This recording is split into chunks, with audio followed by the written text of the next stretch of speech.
people a day about the business. You want to talk just enough to 10 people a day to invite them down to some place to take a look at the company. Now that place could be your apartment. That place could be at the Tuesday, Thursday, Saturday that's going on in the hotel. It could be at the local coffee shop. It could be in their office. It could be in their house. It doesn't make a difference where it takes place, okay? But you're talking to 10 people a day to invite them to go somewhere and hear about the presentation, okay? Now, let's say you're only going to do that for 22 days because we're giving you off on the weekends. That's 220 people that you would have invited to come down and take a look, okay? And let's say that you really are terrible, okay? Because I know most people, you invite, how many, most of you get half to come down, right? Okay? Let's say you only get a fourth of the people that come down, because I don't want to say it's going to be that great, okay? And I'm going to show you how this works in a minute. Let's say only 50 people show up at the business opportunity meeting. How many of you, if you had 5 people at the business meeting, would at least sign up 1 out of 5? Okay? Not everybody. That's what I thought. Okay? So now let's say that out of the 50 people that showed up, you're only signing 1 out of 5.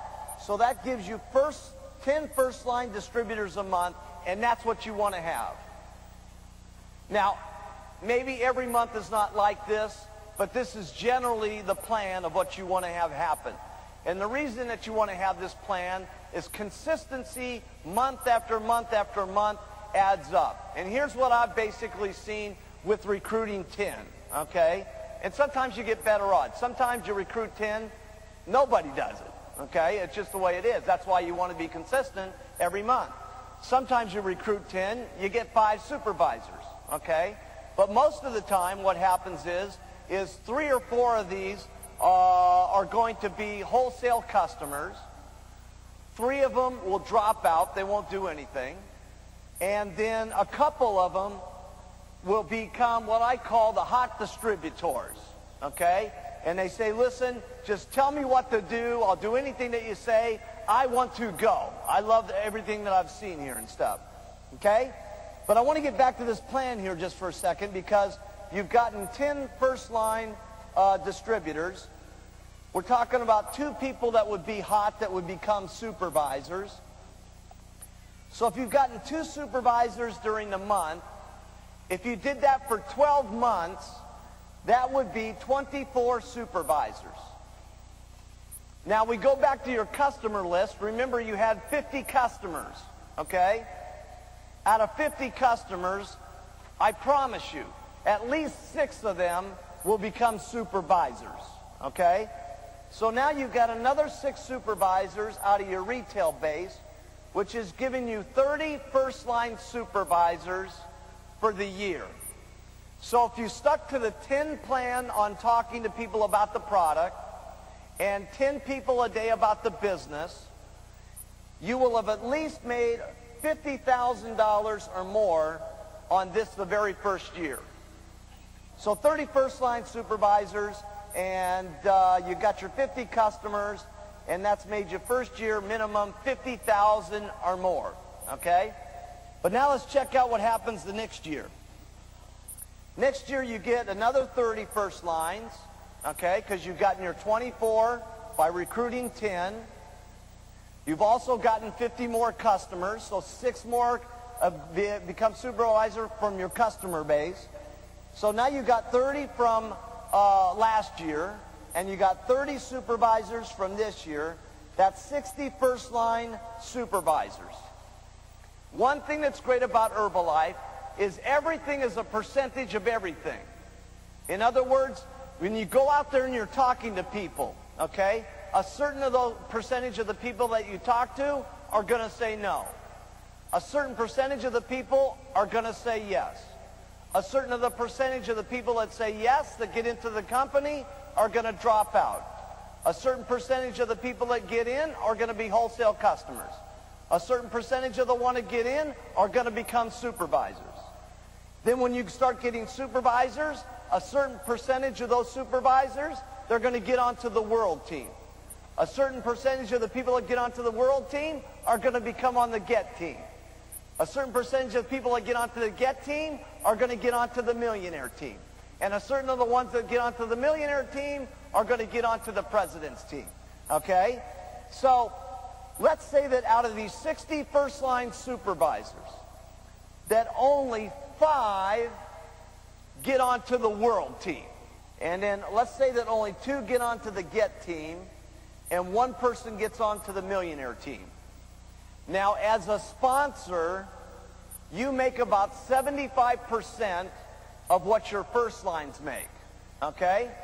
So if we take up what these guys are making, and you get 75% of that. So first of all your guys have had to make lots of money. That's one of the great things about Herbalife. If they make money, you make money. The more money they make, the more money you make. That's a great thing. That's not the way it is in the typical business world.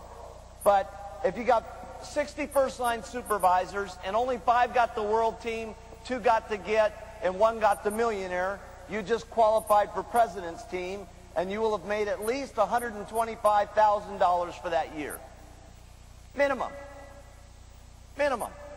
For just talking to 10 people a day about the products and 10 people a day about the business. Now, who here in the room, okay, if I guaranteed you that if your whole job in Herbalife existed on just talking to 10 people about the product and just 10 people a day about the business, no matter what happened, that I would send you a check in the mail for $125,000, who would do it? Of course, everybody, right? That's why in the beginning, you have to fantasize about what's going to happen to you. And that's easier to do today than it was when I got started. Because when I was talking about all of us becoming multi-millionaires, I'd only made $1,200 that first month in the company. And I was pitching everybody that we were going to get rich, and we were going to be an unbelievable company, and we were going to go all around the world, and I'd only made $1,200. And then when I made $2,300, I was really crazy. I said, look at this. My check doubled. We're on our way. It's just unbelievable. We're going to get rich, right? And then it went to $5,000. And then I was even crazier than that. But right from the beginning, everything was always unbelievable. It was just going to be incredible. No doubt about it. Everything was going to be unbelievable. And sure, there was times I had doubts. Sure, there was times where meetings didn't work out for me, where most of the people didn't show up, or most of the customers didn't show up and stuff like that. But I just kept doing it day after day after day after day. And if you do these habits, it will work. Okay.